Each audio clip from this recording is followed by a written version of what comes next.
ఇక్కడ the knight of Shiva అంటే మహాశివరాత్రి లేదా the great knight of Shiva అని కూడా చెప్పొచ్చు. మహాశివరాత్రి ఓకే, అది శివుని యొక్క రాత్రి కాబట్టి శివరాత్రి.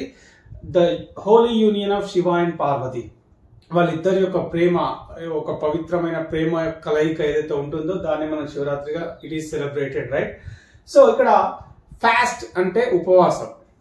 ఓకే, ఇక్కడ ఏం చెప్పొచ్చు అంటే అబ్జర్వ్ ఫాస్ట్ అంటే ఉపవాసం చేయడం. ఓకే, ఫాస్టింగ్ అని కూడా చెప్పొచ్చు. ఇక్కడ అబ్జర్వ్ ఫాస్ట్ అంటే ఉపవాసం చేయడం, ఫాస్టింగ్ అన్నా కూడా ఉపవాసం చేయడం అని చెప్పుకుంటాం. ఓకే, ఫాస్ట్ అంటూ డెత్ అంటే అది మనం ఆమరణ నిరాహార దీక్ష చేస్తాం చూడండి, వాటిని మనం ఫాస్ట్ అంటూ డెత్. ఓకే, దాన్ని మనం ఆమరణ నిరాహార దీక్ష అని చెప్పుకోవడం జరుగుతుంది. Well let me write here, fast unto death అంటే ఇది ఆమరణ నిరాహార దీక్ష. Okay, just note down this one. Well guys, let me come back to the point. ఇక్కడ జాగరణ చేయడం రెగ్యులర్ గా వింటాం, ఉపవాసం చేయడం రెగ్యులర్ గా వింటాం, especially when it comes to the Hindu festivals కదా. హిందూ ఫెస్టివల్స్ లో ఇవన్నీ రెగ్యులర్ గా వినిపిస్తుంటాయి మన హిందూ ఫెస్టివల్స్ లో. ఇక్కడ చూస్తే అబ్జర్వ్ ఫాస్ట్ అంటే ఉపవాసం చేయడం, ఫాస్టింగ్ అని చెప్పిన ఉపవాసం చేయడం. స్టేయింగ్ అవేక్ అంటే జాగారం, staying awake all the night, మొత్తం నైట్ అంతా నిద్రపోకుండా ఉండడం ఏదైతే ఉంటుందో దాన్ని జాగారం అని పిలుస్తాం కదా మనం. సో దాన్ని మనం స్టేయింగ్ అవేక్ అని చెప్పొచ్చు. హోలీ అవేకనింగ్ అని కూడా చెప్పొచ్చు. హోలీ అవేకనింగ్ అంటే పవిత్రంగా మేలుకొని ఉండడం అనేది ఏదైతే ఉంటుందో దాన్ని జాగారం అంటాం. సో ఓకే ఫైన్, ఇక్కడ వరకు మనకు మీనింగ్స్ తెలుస్తాయి. ఇక్కడ చర్నింగ్ ఆఫ్ ద ఓషన్ అంటే సముద్రాన్ని చిలకడం. గాడ్స్ అండ్ డెమన్స్ ఇద్దరు కలిసి సముద్రాన్ని చిలుకుతుంటారు. మనకు అదొక స్టోరీ ఉంది కదా మిథాలజీలో.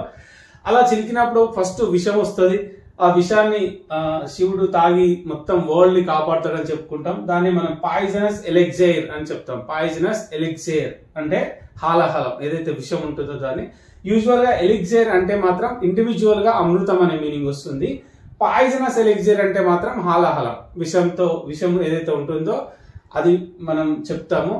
సో శివుడు ఆ విషయాన్ని మింగేసి ప్రపంచాన్ని సేవ్ చేశాడు అని చెప్తాం కదా. Shiva save the world by drinking this poisonous elixir, he saved the world from the darkness by drinking the poisonous elixir. అంటే ప్రపంచాన్ని కాపాడిండు ఆ విషయాన్ని తాగి అని చెప్పేసి. అది భూమి పైన పడితే మొత్తం నాశనం అవుతుంది ఏదేదో చెప్తాం కదా, రైట్? What ever.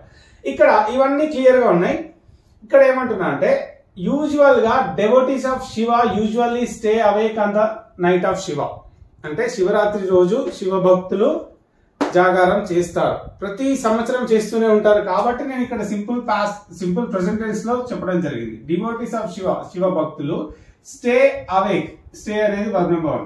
ఓకే, ఇక్కడ ఏంటి సింపుల్ ప్రెసెంట్ లో ఉంది. ఎందుకుంది? ప్రతి సంవత్సరం వాళ్ళు చేస్తారు జాగారం, అందుకే రెగ్యులర్ గా జరిగే యాక్షన్ కాబట్టి, రిపీటెడ్ గా జరిగే యాక్షన్ కాబట్టి నేను సింపుల్ ప్రెసెంట్ లో తీసుకున్నా. Devotees of Shiva usually stay awake on the knight of Shiva. Shivaratri రోజు శివ భక్తులు జాగారం చేస్తారు. ఓకే, వెల్ ఇక్కడ మనం యూజువల్ కన్వర్సేషన్స్ లో అడుగుతుంటాం, శివరాత్రి వచ్చింది అంటే నువ్వు ఈ రోజు జాగారం చేస్తావా అని చాలా కామన్ క్వశ్చన్ అడుగుతుంటాం కదా.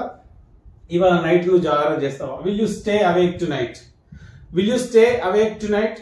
I'm going to stay awake to night. నేను జాగారం చేయబోతున్నా లేదా నేను చేస్తా. I will stay awake to night. నేను జాగారం చేస్తా ఈ రోజు రాత్రి. Well will you stay awake to night అంటే నువ్వు ఈ రోజు రాత్రి జాగారం చేస్తావా? ఈ రాత్రి నువ్వు జాగారం చేస్తావా? ఇట్లా. అవును చేస్తా అంటే ఎస్ ఐ విల్, నో అంటే నో ఐ వాంట్, ఈ విధంగా చెప్తా.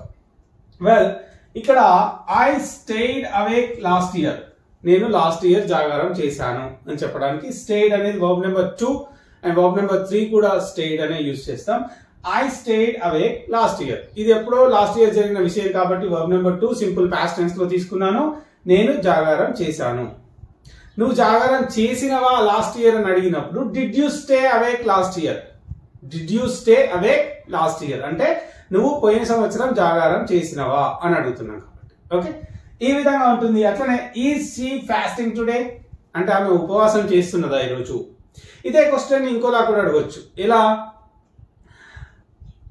ఇక్కడ well is she observing fast today అని అడగొచ్చు, లేదా ఈజ్ షీ ఫాస్టింగ్ టుడే అని అడగొచ్చు. 2 థింగ్స్ ని మైండ్ లో పెట్టుకోండి. అబ్జర్వింగ్ ఫాస్ట్ అంటే ఉపవాసం చేయడం, ఫాస్టింగ్ అంటే ఉపవాసం చేయడం, రెండు కూడా. అందులో మీకు ఏది కంఫర్ట్ గా ఉంటే అదే మైండ్ లో పెట్టుకునే ప్రయత్నం చేయండి. Is she fasting today or is she observing fast today? Okay, మనం ఫ్రెండ్స్ ని అడుగుతాం, ఆర్ యూ ఫాస్టింగ్ టుడే? నువ్వు ఇవాళ ఉపవాసం చేస్తున్నావా? Are you going to fast today? ఈ రోజు నువ్వు ఉపవాసం చేయబోతున్నావా? లేకపోతే are you observing fast today అంటే నువ్వు ఈ రోజు ఉపవాసం చేస్తున్నావా? Are you going to observe fast today అంటే నువ్వు ఉపవాసం చేయబోతున్నావా? ఇట్లా. ఓకే, వెల్ ఇక్కడ do you observe fast on Shivaratri అంటే నువ్వు శివరాత్రి వచ్చిన ప్రతి సంవత్సరం కూడా నువ్వు ఫాస్టింగ్ చేస్తావా అని అడిగినప్పుడు, ఉపవాసం ఉంటావా అని అడుగుతున్నావు. ఓకే, ఇది it is said that the fasting is good for health. చాలా మంది చెప్తుంటారు అప్పుడప్పుడు, నవ్ అండ్ దెన్, అప్పుడప్పుడు ఏంటి ఫాస్టింగ్ అనేది it is good for health అనేది ఇట్ ఈస్ సెడ్ చెప్తుంటారు కదా. వెల్ ఈ విధంగా మనం చెప్పుకోవచ్చు. Well as I have already said, poisonous elixir అంటే మాత్రం హాలాహలం, చర్నింగ్ అంటే చిలకడం, సముద్రాన్ని చిలకడం. ఇవన్నీ కూడా ఏంటంటే మనకు తెలిసిన మిథాలజీలోంచి వచ్చిన స్టోరీస్ లోంచి వచ్చినటువంటి థింగ్స్ ఏవైతే ఉన్నాయో ఈ వొకాబులరీ కూడా మనం గుర్తుపెట్టుకుంటే శివరాత్రి రోజు కూడా ఇంగ్లీష్ మాట్లాడొచ్చు. ఓకే,